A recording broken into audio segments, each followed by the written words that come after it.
jumpa lagi di Femela Asli Expert bersama aku Kiki. Nah, seperti Femela Asli Expert sebelumnya nih, kita memiliki topik-topik yang sangat seru dan bermanfaat, terutama kesehatan pada perempuan. Sekarang saya sudah hadir bersama ahlinya, yakni Dr. Caroline Mulawi, spesialis anak dari Rumah Sakit IMC Jakarta. Halo dok. Halo, apa kabar ya, sahabat Femela? Salam kenal, saya Dr. Caroline Mulawi, saya dokter anak yang praktek di Rumah Sakit IMC Pulau Mas. Untuk kali ini kita akan membahas seputar kanker anak. Oke. Kalau bicara tentang kanker anak, semakin hari kita semakin sering mendengar kasus tersebut ya dok ya? Ya, jadi memang kanker pada anak itu hal yang paling menyedihkan ya. Seremnya lagi ini kasusnya makin bertambah banyak, semakin hari semakin bertambah banyak ya. Jadi sebenarnya yang perlu kita edukasi ke masyarakat adalah cepat deteksi dini. Begitu ada gejala, jangan dibiarkan saja. Mungkin belum tentu kanker ya apa yang dikeluhkan, tetapi kalau kita cepat bawa ke dokter, kita jadi cepat tahu gitu ya. Nggak semua penyakit kan pasti kanker ya, tapi kalau misalnya ada hal-hal tertentu yang mencurigakan ke arah kanker, tentunya kita harus segera pergi ke fasilitas kesehatan, kemudian akan diperiksa segala macamnya, bersyukur kalau bukan kanker. Tapi kalaupun ketemu kanker, kita juga tetap bersyukur karena kita sudah cepat deteksi dini. Tapi kalau bicara soal kanker pada anak nih dok, biasanya penyebab umumnya tuh terjadi karena apa sih dok? Ada banyak faktor ya, ada faktor genetik ya atau faktor keturunan dan faktor lingkungan ya. Tapi kalau pada anak, khususnya kanker pada anak itu sesuatu yang tidak bisa dicegah ya. Sedangkan kalau pada kanker pada dewasa itu bisa dicegah. Sebenarnya sama-sama ya, harus sama-sama kita menjaga pola hidup yang baik, pola makan yang baik, kebiasaan-kebiasaan. Nah, itu bertujuan untuk mencegah kanker yang di kemudian hari. Tetapi sayangnya pada anak itu kita nggak bisa melakukan apa-apa gitu loh. Kalau sudah terkena kanker, nggak ada yang bisa dicegah dengan apapun ya. Tapi yang paling penting edukasi ke masyarakat adalah bahwa kita harus cepat-cepat terdeteksi dini ya. Nah, nanti mungkin dengan penjelasan saya orang tua jadi lebih alert ya. Artinya oh anak saya ini gejalanya seperti ini, mesti cepat bawa ke dokter atau apa gitu. Tapi kalau pada anak-anak nih dok, biasanya kanker yang paling banyak terjadi itu apa sih dok? Paling banyak terjadi pada anak adalah kanker darah atau yang kita kenal sebagai leukemia. Faktor kalau leukemia atau kanker pada anak yang tadi saya sebutkan itu kita tidak tahu tuh penyebabnya apa ya. Jadi bahkan bayi yang baru lahir pun itu bisa tuh terkena kanker darah ya. Itu yang kita sebut sebagai leukemia kongenital ya. Jadi apa penyebabnya kita juga nggak tahu. Mungkinkah dari faktor genetik atau pola hidup si ibunya tadinya kan dok? Mungkin. Bisa jadi. Jadi faktor genetik iya, dan ada faktor lingkungan ya. Kalau misalnya dari bayi lahir sudah kena, mungkin ya pada saat si janin masih di dalam ibunya ya terjadi sesuatu yang kita juga nggak tahu ya. Apakah gaya hidup ibunya juga mungkin nggak kurang bagus gitu ya. Tapi secara umum penyebab yang pasti itu kita belum tahu ya. Kira-kira misalnya faktor genetik, faktor lingkungan, zat kimia ya, bahkan paparan matahari juga dan virus itu multifaktor. Kalau untuk usianya sendiri nih dok, dari yang dokter temui sejauh ini, anak yang rentan di usia berapa sih dok yang terkena penyakit? Ya, jadi sesuai dengan aturan WHO ya, yang disebut anak itu adalah dari usia 0 sampai 18 tahun ya. Jadi kanker pada anak juga bisa terkena tuh dari usia 0 sampai 18 tahun. Jadi itu masih ranahnya dokter anak, istilahnya begitu. Rentang waktunya ya ada yang kenanya di balita, ada yang kenanya di remaja. Jadi ya antara rentang 0 sampai 18 tahun. Paling banyak tapi yang dokter temui dok? Ya, paling banyak itu sebenarnya leukemia ya, dan itu bisa di usia berapapun. Ada yang balita, ada yang tadi remaja ya, kecuali satu kanker di bola mata yang kita sebut sebagai retinoblastoma. Itu yang biasanya terjadi pada usia balita ya, balita, dan itu yang satu-satunya kanker yang sampai saat ini lebih gampang terdeteksi dini. Ya, jadi ada beberapa kriteria di mana kita bisa cepat nangkep deh kalau itu tuh ini ada sesuatu nih dengan bola matanya. Itu biasanya terdeteksinya dilihat dari sisi gimana dok? Maksudnya gejala-gejalanya gitu dok? Kalau namanya kan kanker bola mata ya, jadi di mata anaknya sendiri itu ada kelihatan kayak manik putih ya. Dan kalau kita lakukan penyinaran dengan senter itu ada tampak yang kayak bersinar. Nah kita itu sering sebutnya seperti mata kucing. Tentunya dalam kondisi ruangan yang gelap ya. Nah itu udah salah satu keadaan yang harus cepat-cepat dibawa ke dokter dan untuk diteliti ya, untuk diperiksakan apakah ini benar tidak ini termasuk ke arah kanker. Tadi kita bicara tentang kanker bola mata atau retinoblastoma. Iya. Nah, kalau untuk gejala dini pada kanker yang lainnya dok, yang harus dicurigai atau diwaspadai biar terdeteksi lebih dini itu apa sih dok biasanya? Iya. Kita bicara kanker secara umum ya. Kanker secara umum biasanya anaknya itu ada demam yang nggak sembuh-sembuh. Tapi demamnya sudah dicek segala macam, nggak ketemu penyebabnya ya itu. Atau anaknya sendiri juga pucat, kelihatan pucat ya. Kemudian ada juga yang terjadi perdarahan. Misalnya kok mimisan ini nggak berhenti-berhenti, atau ada perdarahan gusi dan lain-lain ya. Nah kemudian ada juga benjolan. Benjolan itu ditemukan cepat sekali membesar, dalam waktu singkat membesar, dan biasanya tidak disertai dengan rasa sakit itu ya. Itu benjolannya di bagian tubuh mana dok biasanya? Bisa di mana saja ya, jadi artinya ada benjolan yang teraba di leher, ada benjolan yang teraba misalnya di kantong skrotum, kantong skrotum pada anak kok teraba keras ya, atau di bagian perut juga bisa kok keras ya, atau perutnya membuncit. Jadi hal-hal seperti itu kan kita harus harus segera dicari tahu ya, ini apa nih. Nah itu kan kemudian dokter akan ada pemeriksaan penunjang, apakah itu foto, USG atau pemeriksaan darah. Alangkah baiknya langkah pertama yang harus dilakukan apa? Langsung aja tuh dok bawa ke dokter ya? Ya sebaiknya begitu ya. Kalau kita curiga ini kayaknya takut ganas nggak? Kan orang sering tuh ya umum, aduh ini tumor, aduh ntar tumor ganas apa kan langsung dibawa tuh ya kalau ada benjolan. Nah itu dia. Jadi jangan takut juga atau denial ya, tapi kita periksakan. Kalau bukan kanker ya syukur, tapi kalau ternyata kanker at least sudah terdeteksi dini. Jadi dengan terdeteksi dini pengobatannya juga lebih mudah dan kemungkinan sembuhnya juga lebih besar. Kalau tadi dokter bilang nih, kanker pada anak itu secara umum tidak bisa dicegah gitu ya dok? Iya betul. Termasuk lewat dengan melalui ASI dan vaksin dok? Ya, jadi pencegahan pada kanker itu biasanya untuk dewasa. Ya, misalnya pola hidup yang tidak sehat, contohnya merokok, ya. Kemudian gaya hidupnya atau makanan yang kurang bagus ya, bergizi. Nah, itu kan kalau pada anak, pada bayi kan biasanya kan orang tua pasti menjaga sekali ya. Nah, itu yang kita tidak bisa cegah ya. Tapi pola hidup yang bagus dan sehat pada anak itu tetap harus diajarkan sejak kecil. Tujuannya apa? Untuk mencegah kemungkinan terkena kanker di kemudian hari. Ya. Nah, vaksinasi tadi disebutkan bahwa ada beberapa vaksin yang memang bisa mencegah untuk terjadinya kanker, misalnya kanker serviks, ya, atau pada anak laki-laki itu kanker penis. Nah, pemerintah kita sudah hebat ya, jadi artinya nggak hanya vaksinasi dasar untuk mencegah penyakit yang menular atau infeksi, tetapi sudah dilakukan juga vaksin-vaksin seperti HPV ya, yang dilakukan untuk anak-anak yang usia udah belasan tahun misalnya, itu udah diprogramkan tuh dari pemerintah. Sudah ada ya? Ada, jadi itu baik sekali kalau menurut saya ya. Nah kemudian kalau tadi disebutkan soal ASI memang makanan yang terbaik untuk bayi ya. Jadi itu ASI, di dalam ASI terdapat kandungan nutrisi yang sangat-sangat baik untuk tumbuh kembang si bayi ya. Tetapi ASI sendiri secara langsung tidak bisa untuk mencegah kanker.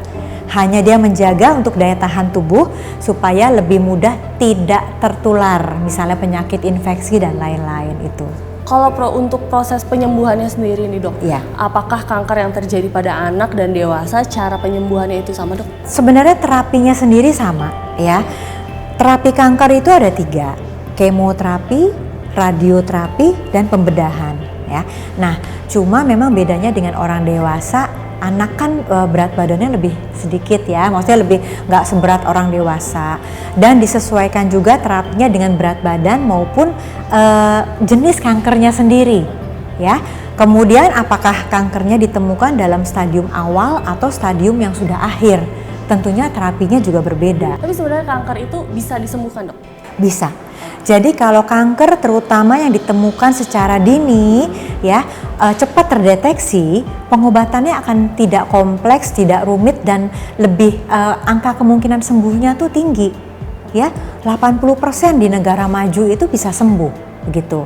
Nah, asal dengan syarat bahwa setelah terdeteksi kanker, orang tuanya cepat mengikuti ya, artinya instruksi dokternya. Kan obat kemo misalnya ada yang diminum, ada yang disuntikan, itu harus rajin ya. Masalahnya itu begitu sudah terdeteksi kanker, biasanya orang kan takut ya. Jadi ada fase denial. Nah, fase denial ini yang jadi memperlambat pengobatan dimulai ya. Misalnya nih, enggak cari second opinion gitu ya, atau misalnya dengan coba dulu deh dengar kata orang pengobatan herbal atau gitu. Sekarang ya mungkin sekarang enggak ya, zaman dulu ke dukun misalnya ya. Nah, jadi itu jadi menghambat si sel kanker yang tadinya awalnya sudah terdeteksi dini, karena keterlambatan pengobatan ini ya, nyari second opinion, sel kankernya sudah makin menyebar. Dan kalau sampai dia sudah menyebar ke organ-organ tubuh yang lain, kan lebih parah gitu. Kalau penyakit kanker tersebut telat diketahui dok pada anak, itu harus orang tua tuh harus gimana dok? Memang berat ya.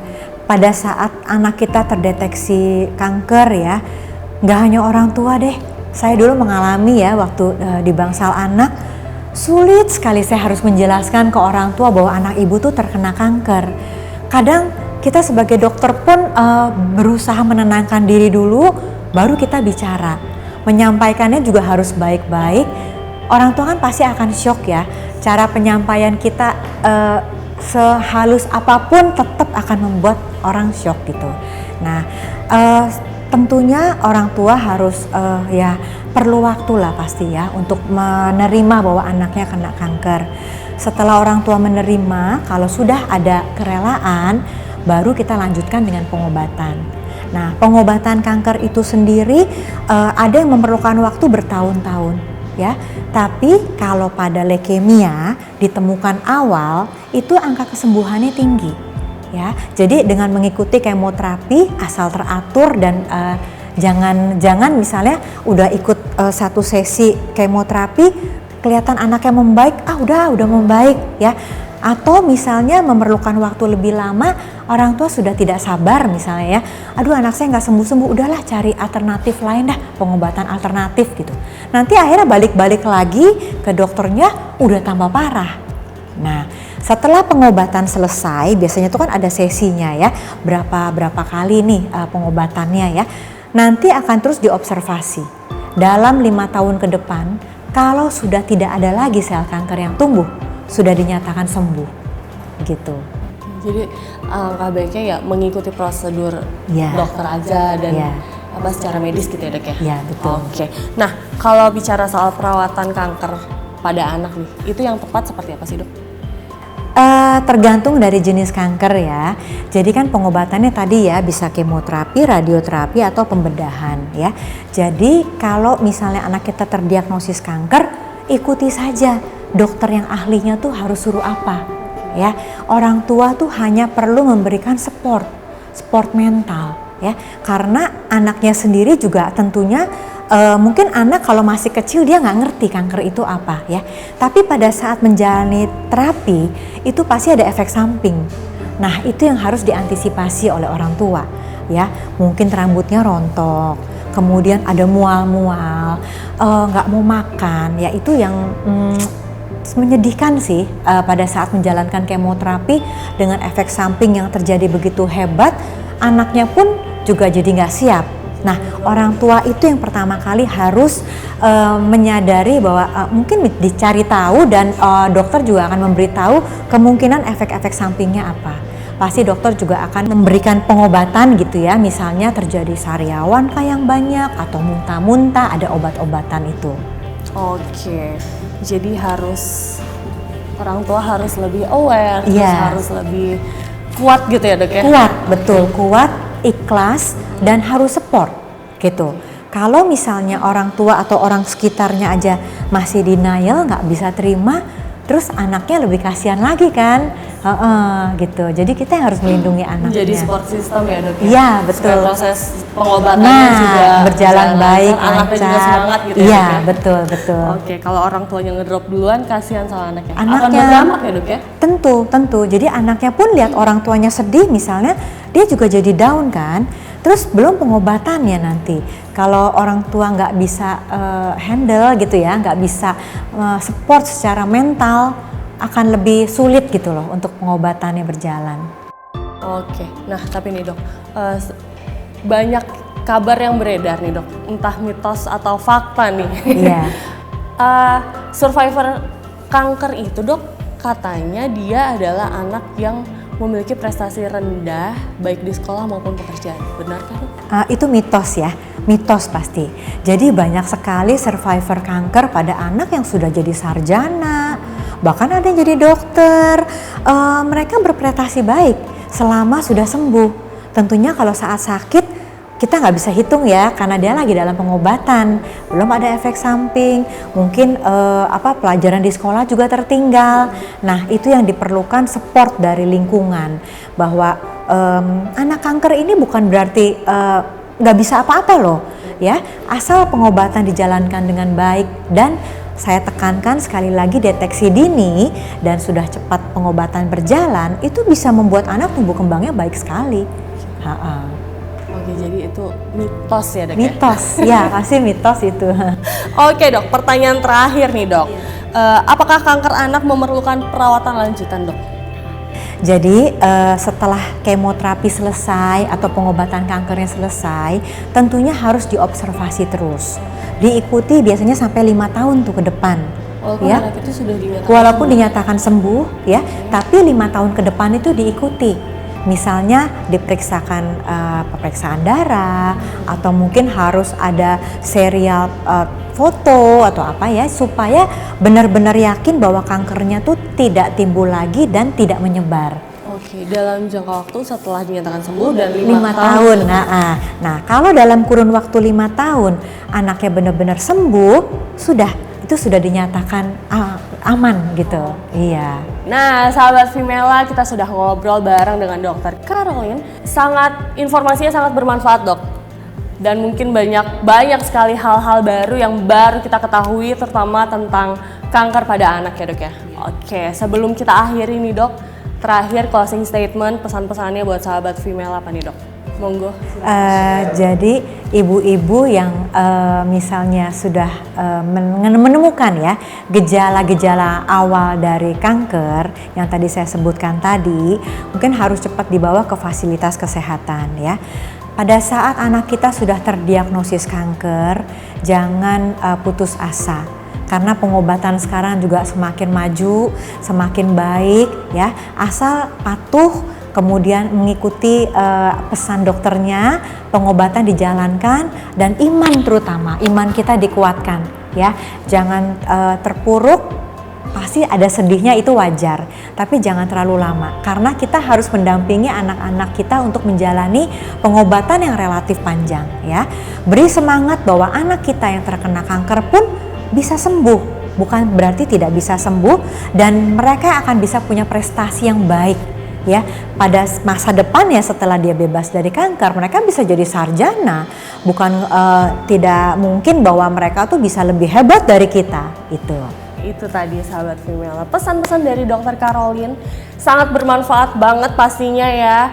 Dokter, terima kasih banyak sudah hadir di Vimela. Terima kasih sudah berbagi ilmunya. Semoga saya dan sahabat Vimela yang menyaksikan bisa mendapat ilmu baru nih tentang kanker anak dan bisa lebih aware lagi ya, Dok? Iya, oke. Oke.